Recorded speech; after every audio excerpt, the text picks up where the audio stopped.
media asked me to describe a very special day in my profession.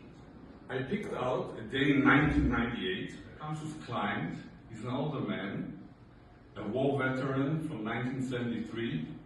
One leg doesn't exist, the other leg very bad injured, comes in with his crutches. Somebody helps him with a box of documents, puts it on our table, and there was a notice of eviction and destruction of the electricity connecting to the place of business that he built without a permit in 1976. The destruction was scheduled for next Sunday at 4 o'clock in the afternoon. I worked with my team and we prepared a motion for a temporary injunction to the District Court of Tel Aviv. On Saturday evening, I decided to prepare an appeal. I left 2 lines empty. I'm going to write in handwriting what was the judge's decision not to give me the injunction. Why did I do that? Because statistics of temporary injunctions is not good. 1 out of 10, 1 out of 8. So I said, let's be prepared. We left for Tel Aviv in the morning. Took hours to file, get to the judge. At 12 o'clock, the judge called me in and he told me he's denying to give the temporary injunction. I tried to convince him, blah, blah, blah. Didn't help.